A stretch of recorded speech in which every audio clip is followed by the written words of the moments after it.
Welcome to Energising Life with AKR Fitness. I'm your host Jase, and as you can see, I have someone different sitting in front of me. Ooh, the same but different, I guess. The same but different. Mike, you're in a different seat. Mm-hmm. That's because we have a special guest with us today. We do have a special guest. We have AKR member Ryan. How are we doing, Ryan? Fine, yourselves? Good? Very well, very well. Excited to have you here. Delighted to be here. Thanks for the invite. Welcome to the podcast. Ryan, tell us about yourself. Ryan, 42-year-old, happily married for 13 years now, as of next month it will be. Ooh, congratulations. 2 young boys, both preschool at the minute. Born and bred Aberdonian. What an intro. What an intro. Okay, Ryan, take us back to the start of when you first entered through the AKR doors. 2016, start of 2016.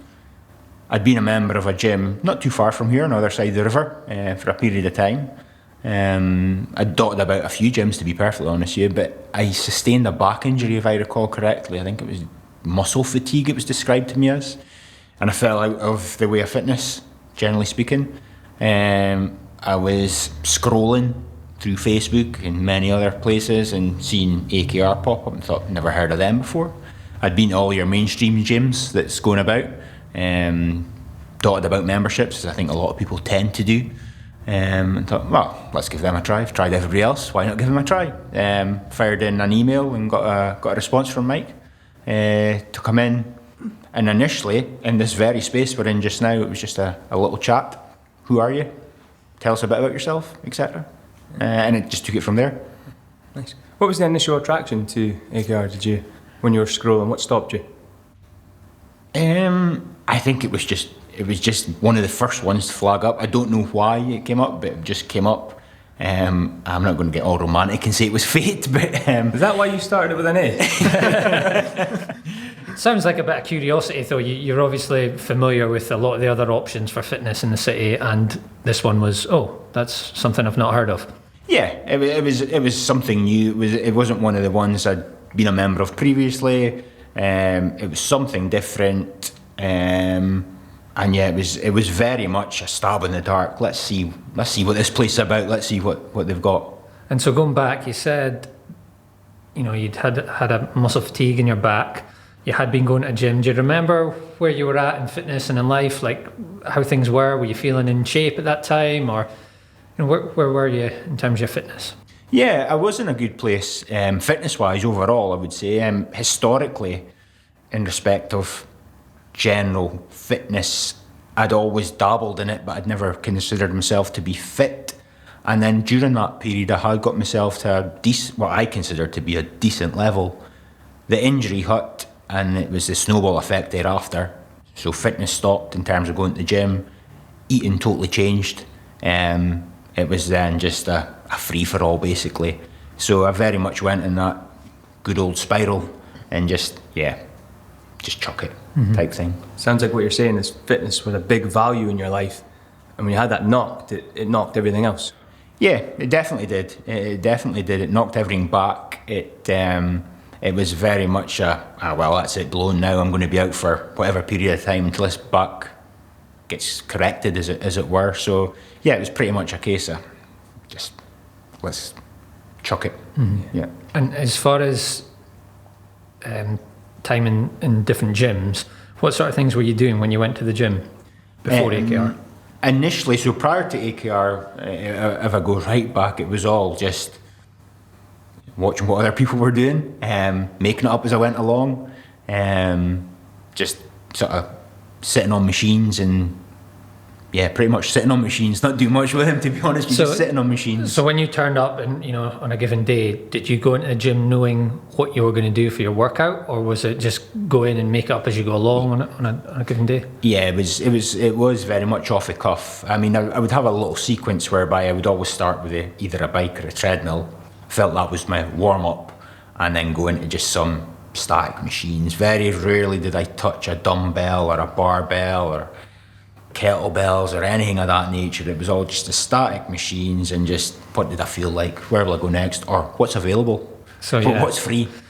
Yeah, so a bit of the classic, maybe 20 minutes on the bike, a wee circuit on some of the machines, and a bit of core to finish, maybe. Yeah, aye. Something Yeah, like pretty that. much sums it up. Yeah, but having said that, so by no means like the perfect training program, but you said you felt fit at the time, right? At that time, yeah, I sort of came on a fair bit. I mean, as I said slightly earlier, I've never been, or was never the fittest of guys. I've always carried weight through my youth. That's always been with me.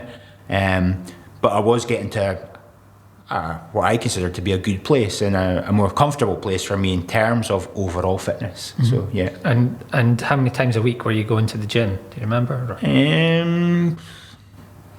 It was probably, yeah, because it would have fitted in well in my other training that I was doing. So it would have probably been about 3 times a week that I would have been going to the gym and doing additional training on alternate nights. So. And tell us about that additional training then. So that was a bit more structured. That was through my hobby. And I know in previous podcasts you've referred to football a lot, and I'm the same. Football refereeing at that period in time. No cards left. They're all gone. I just got a yellow card there. So it was very much structured around Tuesday and Thursday was my refereeing night. It was down in a running track in Aberdeen, and it was under the guidance of a coach. So it was a bit more structured and a bit more to it. And the alternate nights when I was going to the gyms was doing something just to keep ticking over almost. So in terms of coaching, you had referee coaching. Did you have any gym coaching? Once again, probably just laterally before I got the back injury. That knocked me for a while, and just immediately prior to coming to AKR, I was working with a PT in one of that places. That was my first real experience of that, okay. And that obviously helps things along as well when you get that. So, and as far as, so I guess we've got a decent picture of you a couple of times a week doing your refereeing, fitness training, and then 2 or 3 times a week getting yourself in the gym and doing a bit basic stuff fairly consistently, getting some results, feeling fit until you hit this injury, which knocks you in a big way. As far as the I've just lost my train of thought there. As far as and that's as far as the podcast goes. As far as I've got it, as far as like your drivers, your motivations for fitness there, how much was the gym work serving the refereeing, like I'm doing this because I want to or need to be fit for my refereeing, or how much was it a hobby that I like going to the gym, or was it more like I need to keep fit for life? Like what was the main reasons for your main drivers for that stuff? At that time, purely, and I will say it was purely and simply refereeing. That was the driver for everything. It became at that stage that, I don't want to delve too much into refereeing, so it'll bore people, but it became at that stage that how you looked was just as important, and how you performed. So you couldn't have the little spare tyre hanging over your shorts. You couldn't have the pot belly hanging around to progress in that respect. So it was very much of, I need to do this to complement my refereeing, to meet the stereotypical, what they want a modern day referee to look like. And that was the whole driver to going down that route. Right. So everything was to serve that. Very much so at that time. For the listener, can you give a little bit of insight into sort of the level you were refereeing at and what your aspirations were at the time? So a very, very quick history, but when I was 16 years of age, apologies, I went to the refereeing classes, went through a 10-week night class, all theory-based, all in the classroom, passed the exam. Started refereeing primary school football, juvenile football, and done that for a number of years. I was still quite heavy weight-wise, and probably never really harboured any ambitions to do anything more than that. I then all of a sudden, and I can't remember what the actual catalyst was, but it was very much, all right, okay, let's give this a bash and maybe take it a little bit more serious. And worked my way through the ranks, being amateur football, junior football, which is adult, not quite semi-pro, but there or thereabouts. Highland League, which is semi-pro, into eventually becoming Category 1, which is domestically in Scotland, the top category in Scotland that you can achieve. So refereeing wise, I refereed in what was referred to as League 2 and League 1, and I was 4th official in the Scottish Premiership, as was on a number of occasions as well, and that was the sort of pinnacle is where I got to refereeing terms. And back then, 2016, everything you were doing was geared towards that stuff. Yeah, I mean at that stage in refereeing, I was at the Highland League level, so I was teetering on the edge in terms of, are you going to make the next step or not? And that was probably, as we said earlier on, the driver to push it on a little bit more, thinking, can maybe get there now. So yeah. So I've got a couple of questions. Firstly, have you two ever crossed paths on a football field? I can't think. We possibly have, but not knowingly. Yeah, That's pretty cool. That's pretty. I think probably. I again, memory can play tricks on you. Yeah. And now, because I know Ryan, but I think I can remember, or maybe it's imagine his face like as a referee back when I played. Wouldn't it be so cool if you can go back through the list of all the cards you've ever given just to look for a Mike McGill? There wouldn't have been many for me, to be fair. My second question, Ryan, did you play football as a youngster? So how did you get into refereeing? What made you want to give that a bash? Yeah, so very much primary school, played for a primary school team, won a league when I was in primary 6. With my school team. That was very important. Yeah, that's a real key detail. I had to get that in the podcast. It was vital to get that out. So yeah, I did play. I played juvenile football up until I was 16. I was never a greatest player, admittedly, so I was never a great player. Partly neither were none of us. So I've heard earlier. But enjoyed it and played it.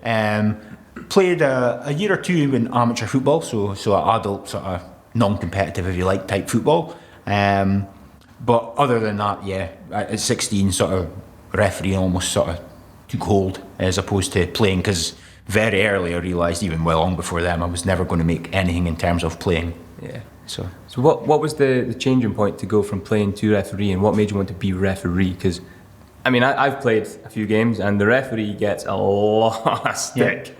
What made you want to take that one?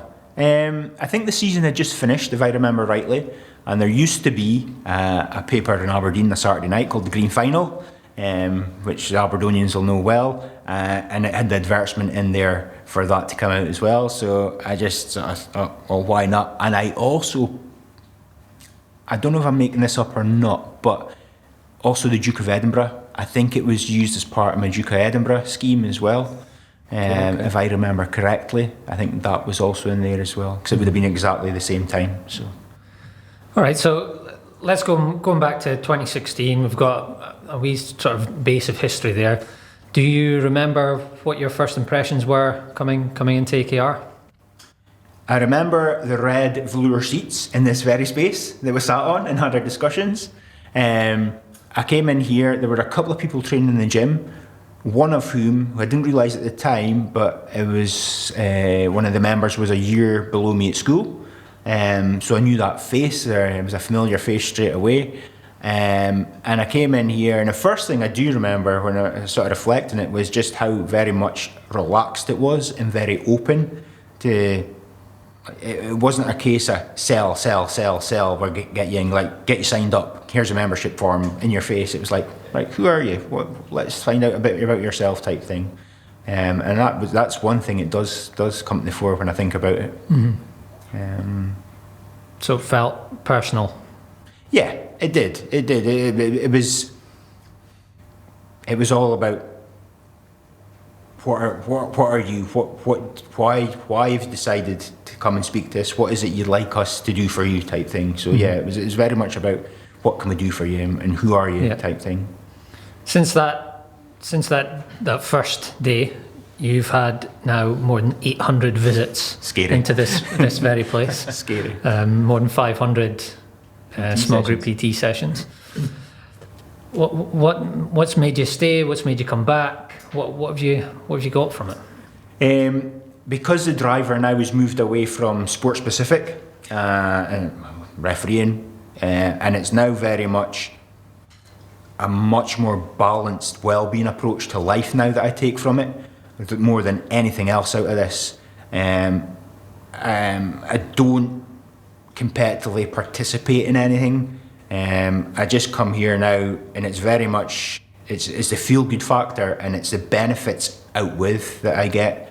So just general well-being, not just physical, not just how you look, not just being fit, but it's good for your headspace, it's good for mental health, etc. It's just a whole package now. I know, and many members say the same thing. I know you walk through the doors of that arch and you could feel absolute carnage. You're thinking, no, this isn't going to happen.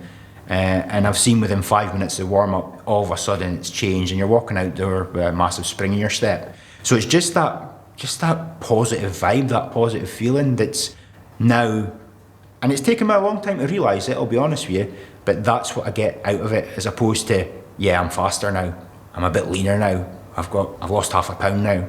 That days are gone. That's not part of the thought process now. It's just a part of, I'm feeling good. So going back to those days, you said everything was geared to the refereeing, and there was a bit of pressure to look a certain way, and you've touched on in there about being a pound lighter or a little bit leaner, or half a second faster, I guess, in the refereeing sprint tests. Talk to us about that shift. Was it a epiphany? Was it a turning point? Was it abrupt or gradual to going from that geared very much competing in performance to it's about an overall well-being now? I don't think there was a particular point. I think during the 5+ years that I've been here now, it's taken a while to chip away at it. But just by changing things, using the term small wins, so getting small wins out of it, and also I think definitely the most important thing is just the benefit overall in terms of the family side of things. Having that, need a lot of energy with 2 young boys flying around all the time, so having that there as well.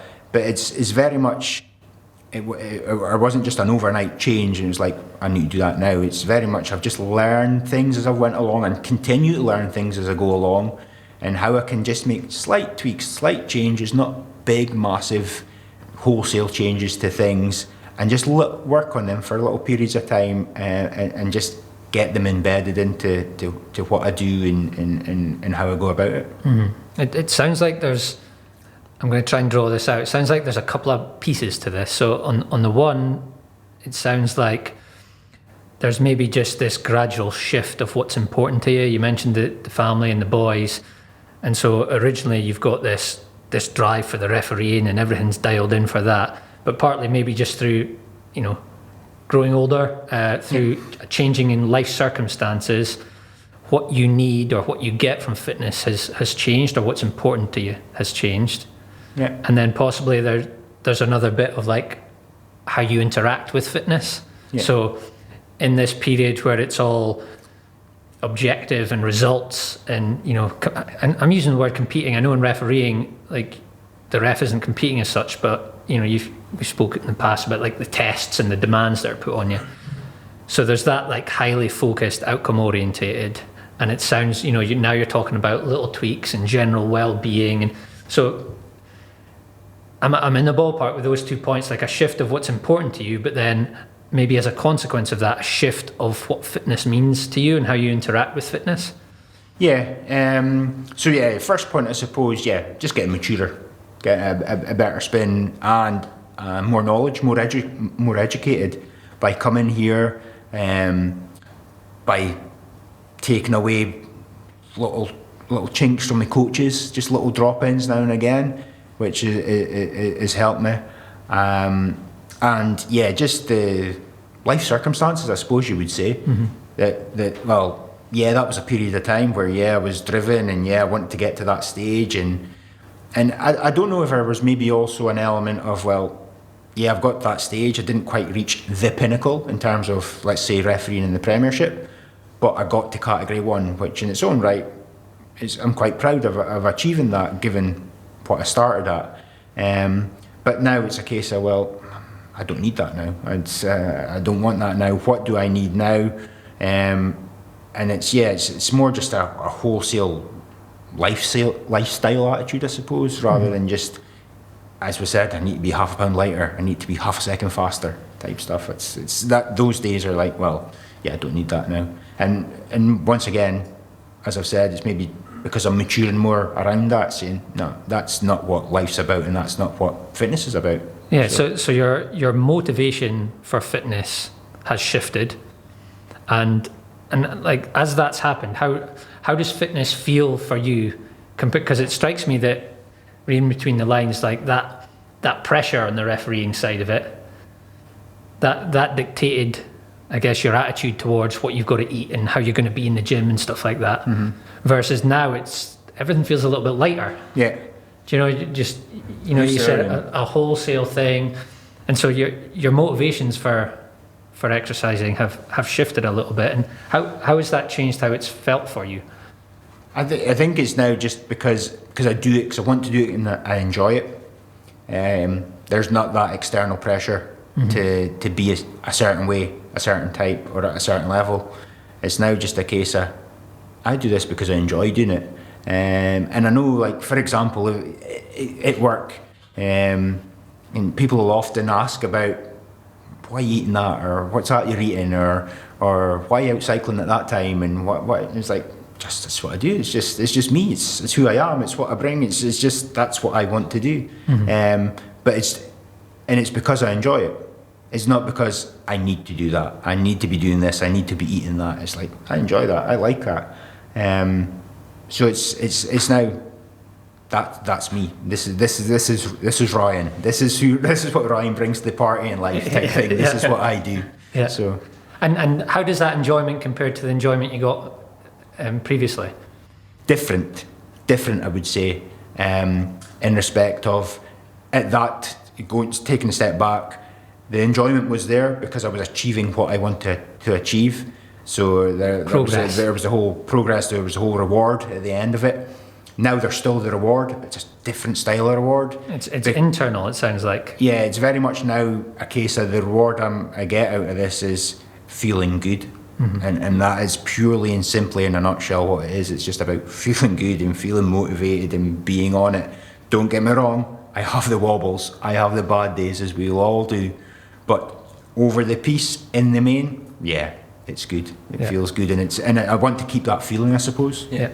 So this motivation that's now who you are and part of you, how did that take a hit during COVID? Or did it take a hit? I'll be honest with you, probably since the whole COVID thing kicked off, and we got our survival kits, kind of survival kits from yourselves, I've probably never been more consistent, I'll be honest with you. So it was almost aided me in some way, I would say, in terms of moving on a bit. So yeah, I don't think it had any adverse impact. I will once again say that when I realised that we're going to close a facility, be forced to close a facility, there'd be a lot more restrictions in society overall. I'm thinking, oh, here we go. This is the next wobble, big wobble coming. Is this going to be the pre-AKR, pre-2016 wobble that I've went through before, then going back to square one? But it didn't. And once again, it was just a case of, as we've just spoken about, because it's who I am and what sounds greedy here, but what I get from it. I'm thinking, no, I need to keep that ticking along. So, but yeah, I will say just that when COVID kicked in and the restrictions kicked in, I was like, oh, here we go. This is the start of it. Yeah. It's not the first time you faced sort of adversity, though. You had your wobble in 2016, and then there's COVID. But you also had a fairly bad crash, didn't you? I did, yeah. You want to talk us a bit through that? Like, how was your motivation through that? How did your fitness help you and aid your recovery? Yeah. Just over 2 years ago now, July 2019, came off my bike, commuting to work one morning, route I'd taken many, many times. You weren't fiddling with your headlight, were you? No. Coming down the house at Bucksburn in Aberdeen, and hit a sleeping policeman. Not an actual sleeping policeman. He must have been off shift. Don't set Jase up. Don't set him up. But hit that. The next thing I know is an ambulance, and I'm getting carted under blue lights to A&E. Basically, I came off my bike. It was about just before 7 a.m. in the morning. Very, very luckily, because it's mainly used by dog walkers, that route now. There's no cars or anything on that, but very, very luckily, somebody was out walking their dog and called ambulance, and I got rushed in. Had to get surgery on my shoulder. Got quite a bashed up face. Got a little bit of surgery around about my eye. free facelift on one side. I'm just waiting for the other side now. So yeah, into hospital, and there's nothing you can do in respect of your. I was then for 7 days, I think it was, by the time I was discharged. So yeah, I was like, okay, here we go. I was in pretty good shape at that time, actually. Things were going well, and once I got the opportunity, I had to wait to get. I think it was the shoulder in particular. It was causing an issue because of the type of fracture was on it. But once it says, yeah, you can go back to just moving. Don't be lifting anything stupid or doing anything daft. I came in here, and I think the first session back was with Adam. And I remember coming in, and it was the usual story. Everybody's welcome. How you doing? Blah, blah, blah. Everybody was really just very personal about the whole thing. Just wanting to find out about it, etc. And we just done some first session, really back to basic movements. And at that point, I realised I've taken a fair dunt here. I've got a little bit to go here. I've taken a bit of a whack. But it was amazing how just that little encouragement, that little movements, just progressing over a relatively short period of time, got me moving better again. Yeah. So in terms of recovery, both mentally, not just physically, but both mentally and physically, it had a massive impact, a massive positive impact in getting me going again. Yeah. Do you remember when we found out that Ryan had an accident? He's downplaying this. He downplayed it then. I've just been in a little accident, I'll be back in a few weeks. And then we found out that it was fairly bad damage. But, so you say that first session back and you realised you took a dunt. What did that do for your motivation? How did that make you feel? And I suppose you could say one of two things. It was either going to set me back, and that would have been chucking a fitness, and back, just throwing a towel in, basically. Or it was, right, okay, we've got a starting point now, which very much session one back in was again. We've got a starting point, know where I am, let's just chip away. It's going to take a while, it's going to take a bit of time to build up, and once again, go back to my journey prior to that within here. It was very much, well, I know I can get there, I know I've got the facility, I know they've got the expertise in terms of the coaching staff that's here. So it's now just following it and building it up again. So it was very much a case of, positive mindset, positive vibe. Yeah, let's just slowly but surely, let's just build it back up again. And I think that was important. And once again, it was very much the message that the coach team here was bringing as well. Yeah, we'll get you there, but let's just take it easy. We're not going to go charging back in again. Yeah. So. How was the first few sessions coming in? Was it tough to come back in? First one, it was like first day of a new job, first day of school. It's like, what, everybody's going to be looking at me, everybody's going to be checking me out in terms of, Ryan took a bash, what's happened type thing. And it was sore, I'll be honest with you. It was like just a simple movement on the arm, and the damage side, it was like, it was tender in that regard. But I think it was, it goes back to one of the AKR mantras, just show up and we'll do something that will work.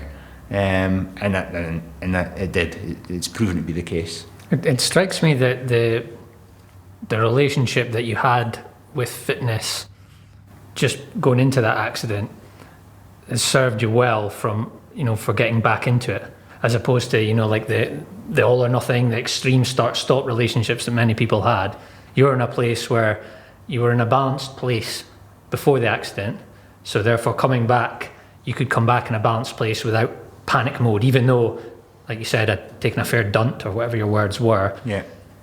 Would you agree with that? Does that sound about right? Yeah, I would say it was probably more confident in what I had to do. I mean, it maybe sounds even a little bit hypocritical, because when I had the back injury, it was like, chuck it.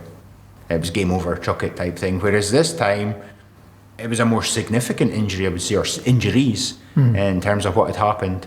But it was very much now, okay, but I'm not chucking it. Because, as you've alluded to, prior to that, I was in a pretty solid place. It was a pretty good place. I'd built it up over a period of time. And there was, I'll be honest here, there was an annoyance on my part thinking, I've lost that. I've lost those previous 3 years are down the gutter type thing. But yeah, it was very much a lot more mature and confidence in what I was doing to say, I can get this back. Again. Yeah, we can go again here. We don't need to throw in the towel this time. We can bring us back. And I suppose there was no external motivation in respect of I didn't have to get it for the refereeing element we've referred to earlier on. The pressure wasn't there. It was like, well, I want to do this because I want to get it for my lifestyle as opposed to anything else. So I want to touch on a couple of other things. I want to chat a little bit about yoga, a little bit about the nutrition stuff. You know, you mentioned at your work, this is Ryan, this is what Ryan eats. Before we move on though, you said there like there was an element of, I've just lost 3 years. How many years did it take you to get back to a place where you thought, right, that's me kind of back to where I was or better? Post-accident. Yeah. Post-accident. Because it didn't take 3 years, did it? It didn't take anywhere near that, to be honest with you. And in terms of getting back up to speed, fitness-wise, if you take away, like doing heavy lifts, if you want to call it that, but just general overall fitness-wise, I would say within certainly no more than a 6-month period, I was back to a place where I was like back regular, back at a level where I was sort of good again, I would say. I think it's such an important thing for the listener to hear, because I've had many of these conversations, and I've had many injuries myself, so I kind of know a little bit what it's like. But I think when people experience a setback and they think, it took me 3 years to get to that, it's going to take me 3 years, but it's such a key point that once you've walked the path, like getting back to it is so much quicker. Yeah. You know, so what took you maybe 3 years, you're back to where you were in 6 months, even though you were in hospital for a week. Yeah. I know it's a very fair point, actually. I never really thought of it like that. Now you mention it, you're right. It was the recovery process, and probably because of what was there previously, was so much more quick, efficient, and I wouldn't say it was easy, but it was very much we picked it up pretty quickly. Things got back into, once I could sort of get the movement flows going again, it's like, right, okay. You're spot on, actually. It was a hell of a lot quicker that second time around, if you want to call it that. Okay, yoga or nutrition? Which path do you want to walk down next? Your guys' podcast, on you go. You're first. Go yoga. Let's go yoga. So tell us about yoga. We recently, you shared in a social media post for us, like I think it was like one of your surprising things in fitness, and you called upon yoga. Talk to us about that. So, introduced to yoga, obviously I was aware of what yoga was, just generally, but introduced to yoga here, and it was driven by the back issue, actually, as something to aid it, to improve it in any way at all. So, came in here Sunday morning with Louise and done yoga. I remember the first time I came in, and I was like, well, first and foremost, I was stunned that there was no incense candles burning or no chimes going, I'll be honest with you. And that's pure ignorance and maybe an element of arrogance, I'll admit, in my behalf. But came in Sunday morning with Louise and started working with it, and half the stuff that Louise was teaching us through and guiding us through is like, oh me. And couldn't believe how much I sweated in a yoga session. It's mad, isn't it? Frightening. Absolutely frightening. But persevered, stuck with it. A bit stubborn, I suppose people would say in that regard, and just got on with it. And then really, it just became a staple. It just became a Sunday morning norm. It was a yoga hour. It's what I do. It was yoga hour, to the stage where the proud moment for me in yoga is the headstand. I thought, there's no way I'm getting near this headstand. And it took a time. It did take a time to build up to it, but under the tuition of Louise and just little chipping away at it, and just little, basically stripping it back to the basics and then bringing it right through, performed that particular move, and that was like, whoa. And it's now a party trick. It's now a party piece. So if you're not out with Ryan, you're getting the headstand. I was just about to say, you know what I'm about to ask next? Can you still do the headstand? It sounds like a yes. Last time I tried, I was close to it. Yeah. You said there, so the first yoga session was maybe a bit of a, I don't know, eye opener is maybe not the right way, but that's fair. couldn't believe how much you sweated. And you said stuck at it, maybe a bit of stubbornness. Was it just stubbornness, or what made you come back when it was that hard, and why would you come back the next week and the next week? Yeah, I think there is stubbornness is there. Sorry, just explore that. Is that just a case of you decided you were going to give yoga a go, and you're going to be stubborn enough to give it a proper go before you give up, or what is the stubbornness? Or was it because you felt I need this for my back? Well, the back was the motivation originally. Mm-hmm. Yeah, session one's probably okay. It's an eye opener. I would never chuck things first time, so it's like, well, I'll go back again. In terms of stubbornness, was that the right word I've used there? I think, yeah, there's probably an element of that, because I do see myself with that. If I can't get things right first time, I'm thinking, I want to keep chipping away. I want another shot. I'm right there with you. Yeah. Naive enough to start and stubborn enough to finish. Yeah. Yeah, so it was almost because it was difficult, you thought, I need another go at that. I can do better. Yeah. Plus it was, if I recall correctly, there was probably in the region of 12 of us there, something like that, those numbers. So there was other members there, so it was almost as an element as well of, well, I want to save a bit of face. I don't want to chuck it after week one and then see another members that were there but see them in a PT session saying, well, you're not back at yoga type thing. Yeah. So community vibe, I suppose you would say, Yeah. it helped in that regard to say, yeah, there's other members here, they're sticking at it. Let's persevere. And then, yeah, secondly, the back thing was a thing as well. Thinking, well, this has been shown to aid it. It will significantly improve my flexibility. So yeah, sort of that element to it as well. You saw the results with time, and your motivation shifted, I guess, while you were going. Okay, we mentioned food stuff. We've talked a few things about, I guess, the shifting motivations you had for exercise, why you were doing it, and the types of exercise you were doing. We spoke a little bit about overcoming, the setbacks. Tell me about the journey, nutrition in the context of the journey. So, like, again, where you were at before, have things changed with nutrition along the way, and if so, how? Yeah, so there's been a wholesale change, a massive change in nutrition over a period of time. I have tried everything and anything. You name it, I've tried it. Slim Fast, Ally, Weight Watchers, Scottish Slimmers, anything out there, any fad diet, I have tried it. I could write multiple books on it. I've tried them all. And I've had some successes, but almost every single time it drops and it goes and it changes. I then got in contact once again, so I apologise because we keep going back to refereeing. It's obviously been a key part of my life, but as part of that drive to push on, I got in touch with a friend of the gym, a friend of yours, Mike Scott Bapty, and went and had a chat with Scott, and Scott devised a 7-day nutrition program based on information I'd given him in terms of what I needed to do to fuel what I was looking to do. And to this day, what I eat is very much around that model. It's very much around that content, that model. The one thing that has changed hugely is my confidence and flexibility to play with that model.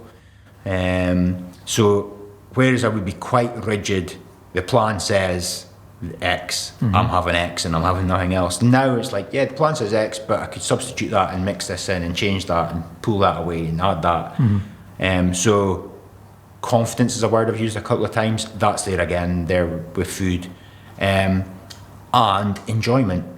It's a huge part. I mean, I remember speaking to Jase a couple of times, like Thursday night at my house, you come to my house, you're getting poached eggs and toast with Marmite. Every time. That's an invite, everybody. But that is my thing. That is Ryan. That's what Ryan eats, and it doesn't restrict what we eat in the house in any way at all. Except on Thursdays.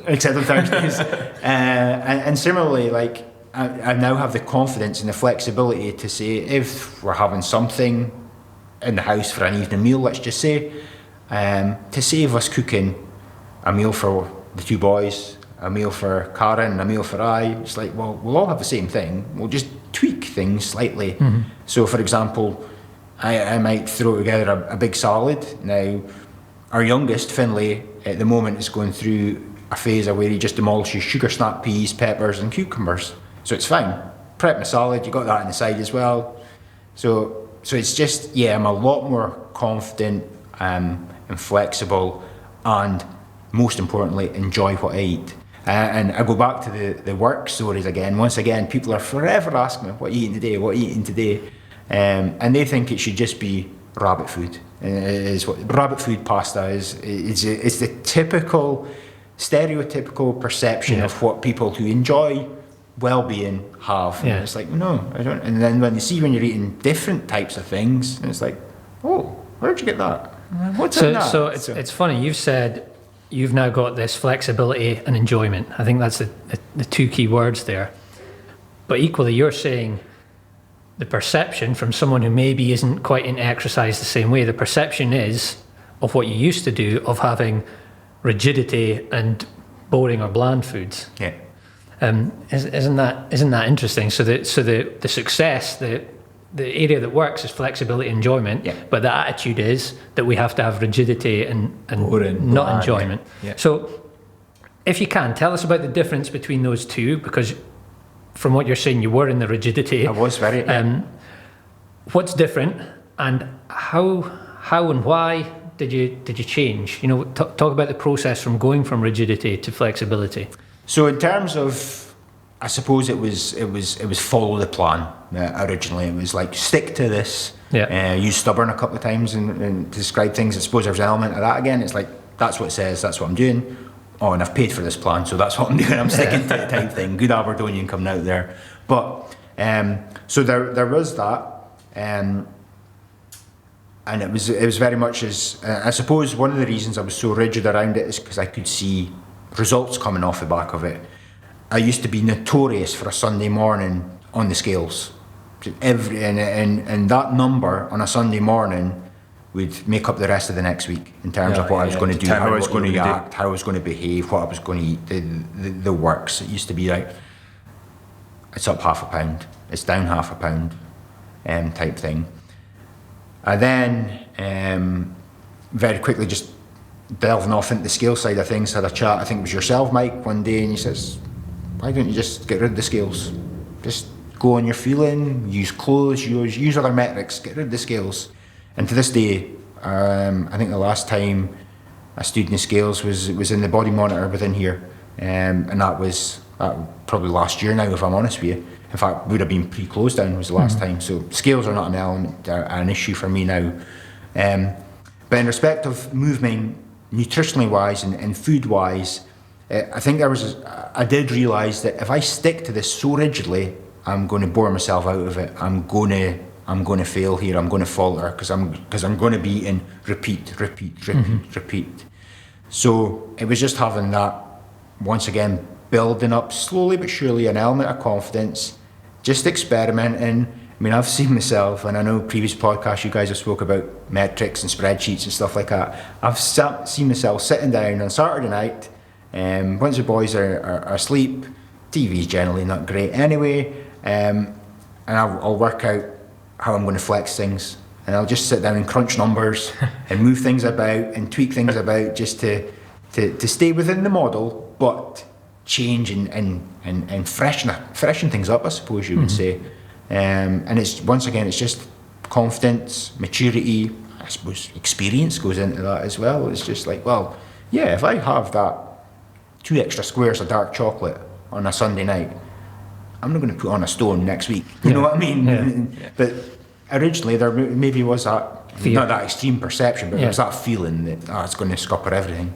And this path, would you say it's been a smooth path or a bumpy path? Bumpy, yeah. There's no doubt about it. There's bumpy. There's still times where I'll go away and I'll just have that, damn, I'm having it, just go for it type thing. We're away just a few weeks ago actually with the family, and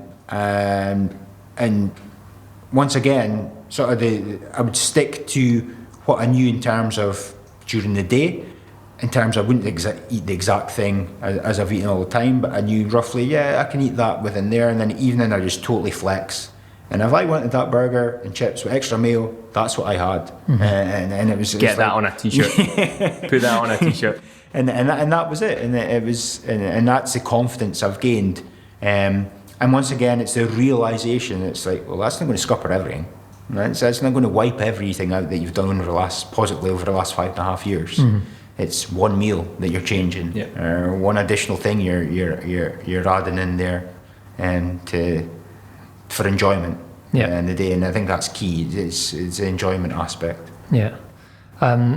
Little wary on time.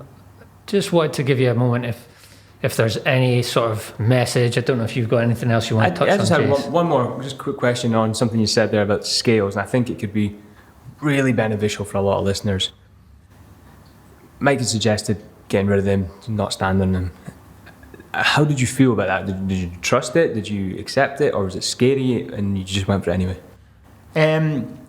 We speak a lot in here about habits and using habits, and it became a habit because it was a Sunday morning thing. I think initially, if I'm correct, that it was part of the process I'd spoken through with Scott, where you would do some photos and you would do scale measurement on Sunday just to get generally the same time, so it was pretty consistent, just to get a progress, if you like, through things. So I developed that habit, I suppose you would say, in terms of a Sunday morning, right? A few snaps, stand the scales, get it written down, type stuff. And then it was just, I suppose it's like many of the things that have been in here. It's like, well, it's trust. It's like, well, I trust what the team say here and what guidance they give me. And it's like, well, if that's coaches saying that, that's Mike saying that, yeah, why wouldn't I? In terms of, yeah, I suppose you could say there was a bit of fear, because it was like, well, I don't have that metric now. I don't know if that number is up or down, but it was like having other things. It's like, well, how do you feel in terms of, do you feel slouchy or fluffy? Is a term I've used with Lindsay, I think, a few times, feeling a bit fluffy around the edges. You think, yeah, maybe just dial it in. Tighten it up a little bit. Or is that waistband, or the belt, is it an extra buckle up or down in any way? So it's like, yeah, there's many other ways rather than just standing and getting a number thrown at you in your face. So I think just it's interesting, and it's worth throwing this in here because of, like, you know, you even mentioned the attitudes towards what people think you should be eating, but the attitudes people have towards various things in fitness. I've actually given other people, our members here, the advice to weigh themselves every day. Yeah. So it's just an example of how personalised some of the coaching and the instruction is. Yeah. So for you, it was like, let's get rid of the scales. We don't need them at all. And someone else actually benefited from the complete opposite. Get on there every morning. Yeah. And it just shows it's not, scales aren't good or bad. Weighing yourself isn't good and bad. It's about, the right approach for the right person. No moral license to it. Exactly. I was going to ask if there's anything else you wanted to share that you maybe wish we'd spoken about and we didn't, or if there's any sort of message you would like to leave with the listener. I think that for me, and I'm sure many of the other members would say exactly the same. It's like, it's the moment you walk through the door. It's the whole just show up attitude, the whole just show up mantra. Sorry, not attitude, but mantra. It's like, it's so impactful. It's so beneficial in terms of just moving about. You don't have to be lifting a huge dead weight. You don't have to be on a skier going hell for leather all the time. Just showing up and just by moving. It's amazing that in that session, in that hour that you're in here, can have a huge impact on your overall just well-being. Not just I'm fitter type thing, but just the general headspace. It's like, yeah, you're feeling good. And as I said at the outset of this, coming in here in a day and you're thinking, no, really, I just don't want to. But within an hour, walking out, and you're a totally different person. So I think it's just the whole benefit, and I think it's not to get too pulled into the fitness, the glossy cover magazine profile. It's not what it's about. Mm-hmm. And I'll be honest with you, I've had to grow and learn about that, but that's not what it's about.